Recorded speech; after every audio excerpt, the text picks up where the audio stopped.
Hi.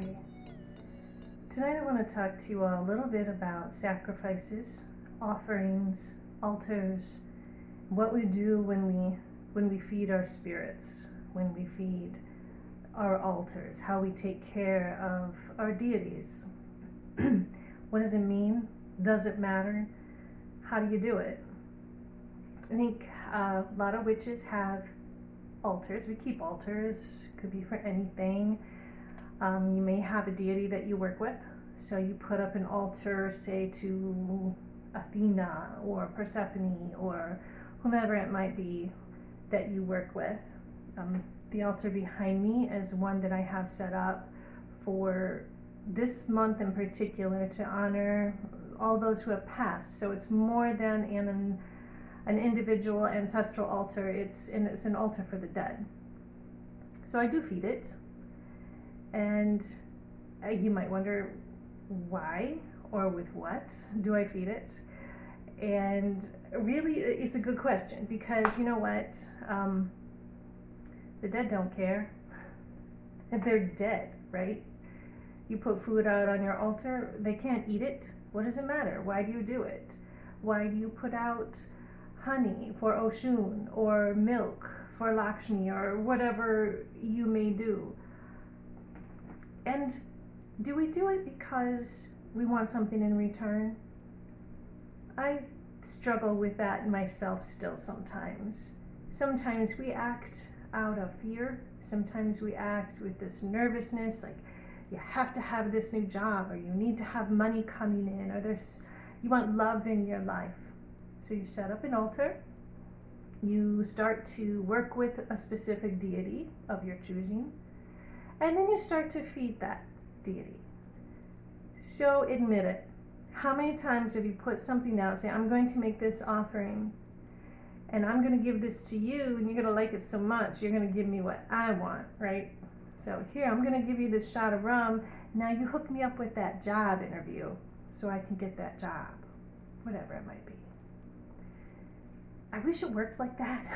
I still wish it worked like that, but it doesn't work like that. That's really not quite how magic works. And if you work with a spirit who is, works on like a quid pro quo, then sometimes you might need to watch your back. There could be problems with that one. But what we do, why we do it, why we set up altars, why we feed our deities or our ancestors or whomever it is that we're working with, is less about them and much, much more about us. So when you work with magic, like all magic, it's an energy, right? It's an energetic. We work with all energies.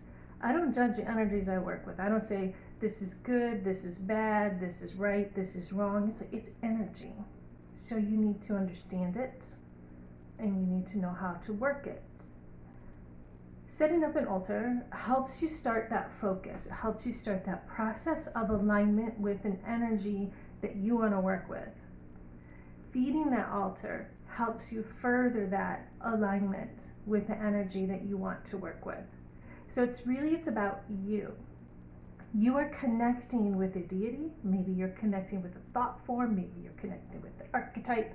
However it is that you see it, however it is that you feel it, that is really individual. Everybody's going to do that differently. But one thing that everybody does the same is that we need to reach in, feel that energy, taste it, understand it, align ourselves with it. And only after you do that can you start to manipulate it a little bit. And that's where the really fun witchy part comes in. But before you can get to that, think about what you do to understand the energy or to align with it.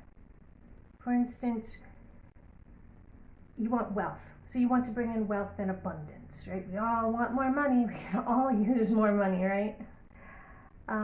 So you're setting up an altar. You put on green candles, or you put out some coins, or whatever it is that you relate to money magically, like as a metaphor, how you're bringing that in. Maybe you put up a deity that tends to open doorways for you to clear that path so the currency can come to you. That's all good. So then you go to offer, right? If you want to offer and put money on your altar, You want abundance. You put food on your altar, some lavish meal. And those things are good, but you can do better. To really work and align yourself with that energy, I want you to think about you are that. So if you are trying to attract wealth, then you become wealth. You become that energy. If you are wealth, you have to stretch out your hand. You have to stretch out your foot. That means you have to do some things too. It's more than meditating. It's more than wishing. It's more than placing things on an altar. For instance, what do you think would happen if you took the food, instead of putting it on the altar, and you gave it to your neighbor who's hungry? Well, one thing obviously it does is it feeds your neighbor, which is a really good thing. But it also begins to change your perception and your ideas around wealth and around abundance. Because obviously, if you have it to give, if you can give something, anything, and move that energy, then you already have wealth. You already have abundance. You are those things, and you are that energy. And by moving it out of you and moving it into the world and creating a current of energy can translate into currency for you and come back to you.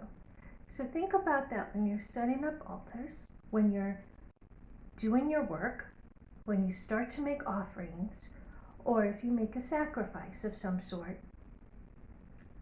Think about what it is you're actually doing and how that is in alignment with what you want. It's sort of like you give away what you want to have.